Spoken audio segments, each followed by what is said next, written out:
world of YouTube Archie here. I got a video. This is another video I got to go over.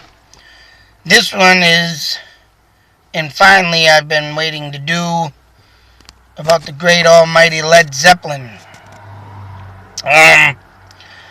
2 years ago I made a video of Led Zeppelin make another album. At that time I did not know that Led Zeppelin was in the process of getting back together and all this.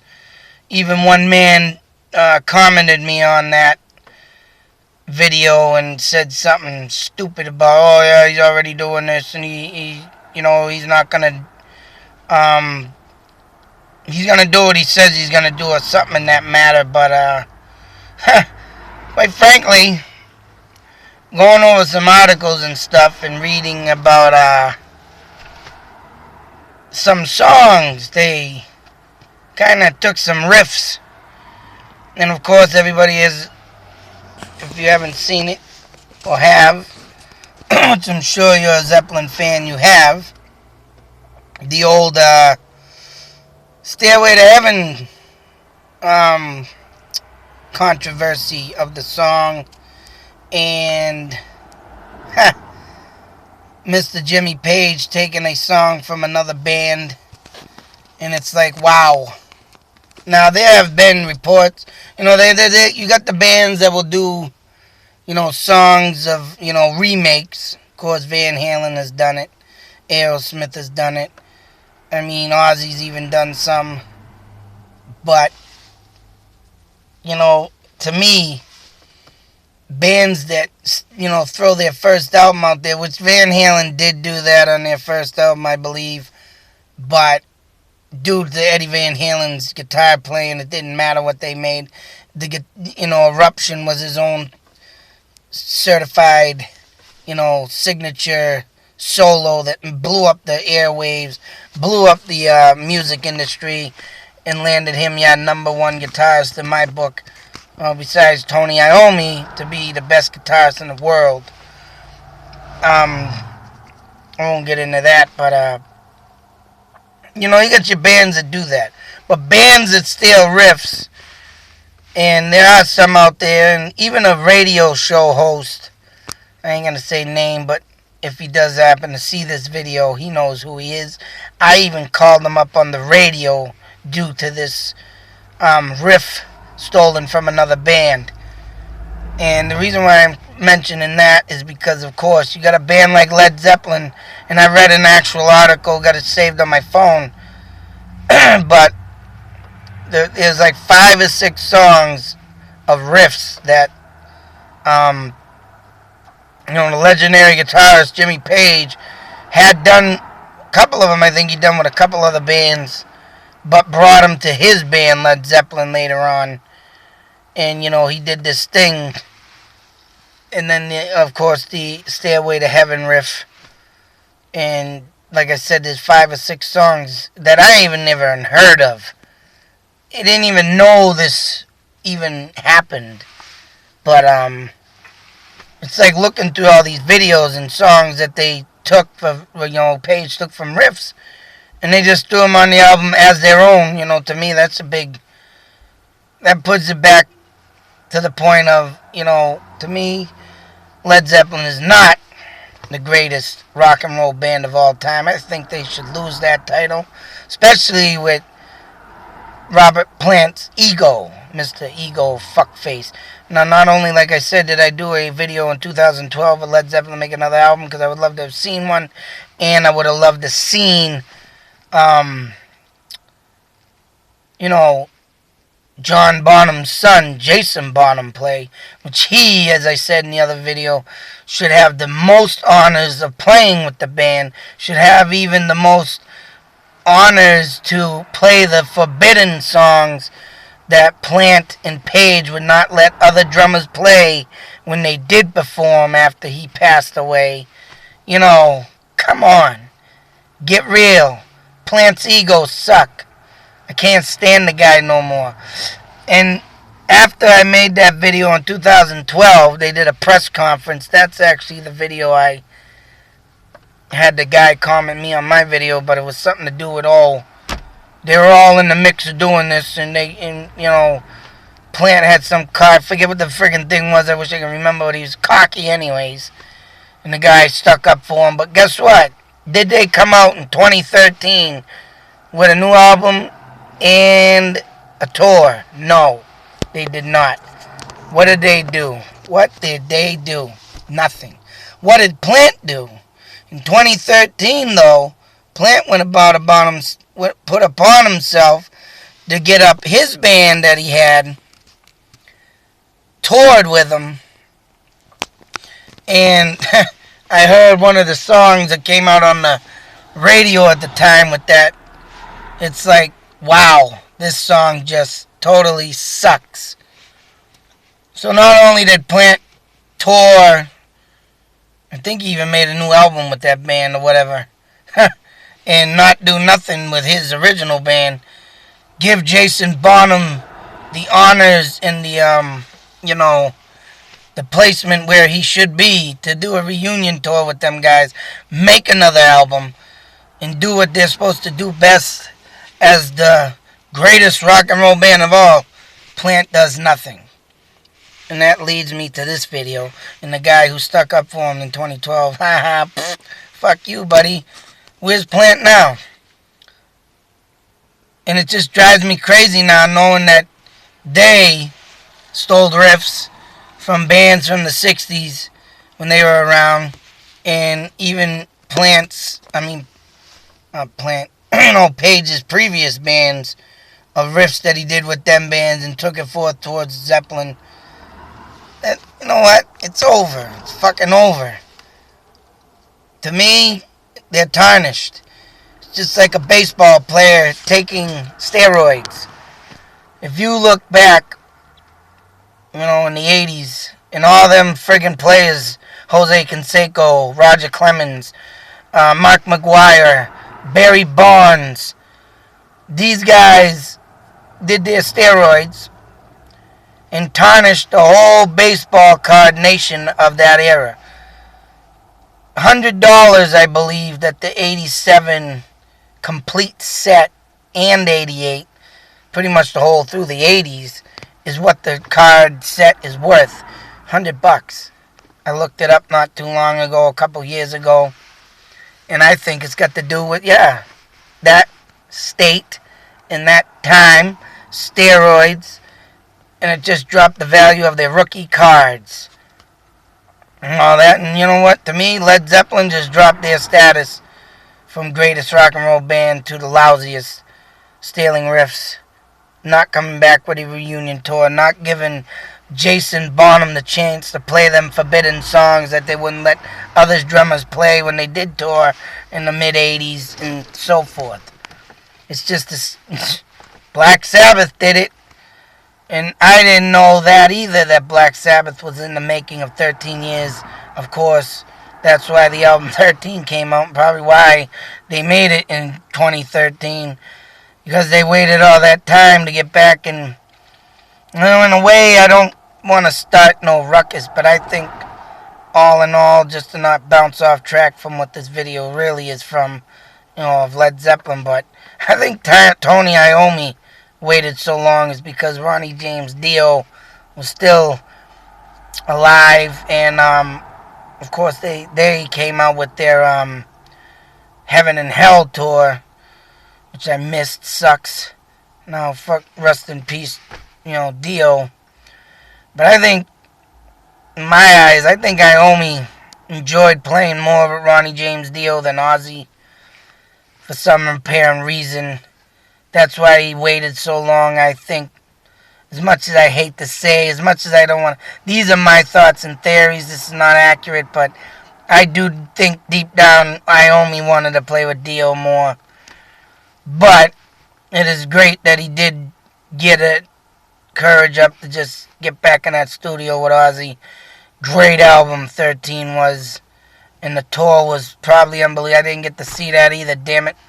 Due to my fucking... my job status, being self-employed and living by a goddamn fucking, daily, metal run or whatever I do. Anything I can do to make a buck. Cutting concrete, cutting metal, crashing in metal. Landscaping, light landscaping, all this kind of crap, and cutting lawns, raking leaves. That don't cut the butter.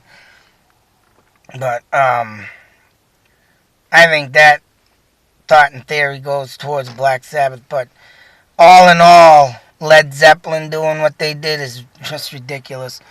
And what I want to get into, due to the fact that with the song I was talking about earlier, about a riff that was stolen from a band from the 80s, cover this up for my ending here, is and the radio DJ that mentioned, and I talked to him and I didn't mention what he said about, top 5 guitarists of all times, which he was claiming Pearl Jam's guitarist, which Pearl Jam in my eyes totally fucking sucks. I never liked them when they started in Seattle, when the grunge came out. My grunge bands, Alice in Chains, Number One, Stone Temple Pilots, Nirvana. I don't care for the other Seattle bands, Soundgarden, and Pearl Jam, and whoever else, I don't know, came out in that era, but that one wasn't the biggest fans of them. But this guy literally said in an interview with who would you rate as one of the top 5 guitars? He said the guitars from Pearl Jam. And he too stole a riff. Made a riff on their new album, as a matter of fact, 2010, of Worldwide Suicide, titled album and titled song. That riff, if you go on YouTube and watch it, it starts off as a high beat pace of right? Go back to the early 90s. A band called Ugly Kid Joe. Now, if you know the band, you know that they came out with one of their popular hits, Won't You Be My Neighbor? And Everything I Hate About You. But Neighbor also went in a, slower tone. In a low beat, slower beat. And the uptone beat of Worldwide Suicide is identical to that Neighbor song. Check them out. And you'll hear what I hear, and you'll understand what I'm saying. And this radio DJ that claimed Pearl Jam to be one of the top 5 guitarists of all time, you're an idiot. You're dumb. And he went into radio broadcasting school, and he's a DJ still to this day. But to come out with that kind of accusation on a guitarist when top 5 guitarists of all time, in my book, my thoughts, my theories, Tony Iommi, Eddie Van Halen, in this order, Randy Rhoads, and it's a tie between Zakk Wylde and Dimebag Darrell. Them are the top 5 guitarists of all time due to the fact, they single-handedly made music, not like guitarists of Pearl Jam, not like Page, just not to get off on the wrong, loose side of what this video is about. There you go, 2 legendary guitarists, so claimed, of Pearl Jam to this guy, but also Page, stealing riffs. And Pearl Jam, I didn't like him anyways, but when I heard that, I told the DJ, he's like, oh, come on, man, do you really think anybody listens to Ugly Kid Joe anymore? You really think that matters, he said. I'm like, wow, man, it's like, you can't cut them like that. They came out with some pretty good licks. And at least they didn't steal no riffs. Even though they came out maybe 2-3 albums tops. They didn't steal no one's riffs. And to me, that's a big issue when you steal someone's riff. Especially Page. Come on. Come on, Page. But that's my thoughts and theories on Page, Plant, Zeppelin, I do not look at them as the greatest rock and roll band of all time anymore. To me, and I've always said it, the greatest rock and roll band to me, The Doors. That was an intelligent band when you have Jim Morrison claiming that electronic drums is going to take over the future. And he predicted that before they even came out with it. And that was said in 1971 in an interview. And after that, electronic drums became the disco era. Bang. Rap era. 80s, 90s. Up till now. And yeah, Moby, whatever, techno, electronic drums. And the man who predicted it wasn't even into that technology, wasn't even into that dance crazed disco era. He missed it, Jim Morrison. And don't get me wrong, because, Densmore, Krieger, and the late, great Raymond Zarek, all intelligent. They all got together. And Jim to this day would say it if he was still alive. They all was a band, and they all did everything together. Still that controversy they had with the stupid song, Light My Fire, but they did that crap without Jim. But, after that, they got their shit together, even though they weren't talking, and the story goes, but them are they are, to me, without no doubt, greatest, didn't steal no riffs, rock and roll band in history. Then you got the Beatles, I can't deny them, but I don't know. I like the Doors better, even though they came out with just 6 albums. The Beatles conquered everything, and they started, it was Elvis Presley, then the Beatles, then the Doors, but the way the Doors did things, it just made them more even better, because they took that step over the ladder. They went on the other side, and if it wasn't for them, Jim Morrison, the Doors, doing what they did best, I should say the Doors, not Jim Morrison, the Doors, if they didn't do what they did, we would still be with the TV show of Girl, We Couldn't Get Much Better, not Girl, We Couldn't Get Much Higher, which Jim, back in them days, said higher, which wasn't supposed to. Even Elvis would do his crazy kicks, shaking his pelvis, hips, and they'd cut it off, and he'd only do that, and he didn't even go stepping up into the TV's eye with that. The Beatles, they were clean cut, but after Jim Morrison did it all, then they started getting in there crazy myths and psychedelic drugs, but they came in clean cut, and that's what I mean. It didn't start until after the Doors did it. Ozzy didn't do what he did until after the Doors did it. The champagne bottle with the story behind the champagne bottle with Led Zeppelin, and everybody I think knows and gets an idea what that was. They didn't do it until after Jim did it. Jim did it. And the Doors did it. The Doors did it. Jim was the wild one, the crazy one, but the band stood behind him and let him do what he had to do. They did not like what he did, but you know what? Whether or not it was right or wrong, they stood behind him like they were supposed to. And that was it. And that's what makes them unique, and that's what makes them the greatest rock and roll band of all. Because they pushed to the other side, which other bands did not. And that's that. End of story. Don't get me wrong, the Beatles are good. I like the Beatles. They did come out with some huge parts in history. So did Elvis. But they didn't push it like the Doors did. And as for Zeppelin, as I said, I don't like to get off track on that. But for me, stealing them riffs, you can look them up online.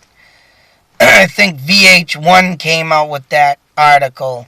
You can see all the videos, all the songs that they have of what they took from other bands, riffs. And yeah, turned them all into their part of history, which is tarnished now in my eyes. Because why would you need to do that when you're supposed to be one of the greatest bands and Jimmy Page was one of the greatest guitarists? Why would you do that? It's beyond me. But, I don't know. Until the next video, which like I said, when I get the time to do this stuff, oh man, it's frustrating because I got a lot of stuff I got to do and no time to do it. But them is my thoughts and theories on the great Led Zeppelin, Black Sabbath, anything else. There are other bands out there that's done this riff stealing stuff, but of course not as popular. And one more thing I want to add is how did they, I don't know how they swept it under the carpet after all these years, because a lot of them, even Led Zeppelin got sued in the 80s for stealing a riff. I forget what the song was. It's up on that VH1 thing, but it's like, how did they get slipped under the cracks? Why wasn't it nationally? It must have took, this Stairway to Heaven song for them to say, oh, well, we need to put this out into the public's eye. And that did it for them. But shame on you, Page. Come on, man. I don't know. Till next video, people. YouTube Nation, out.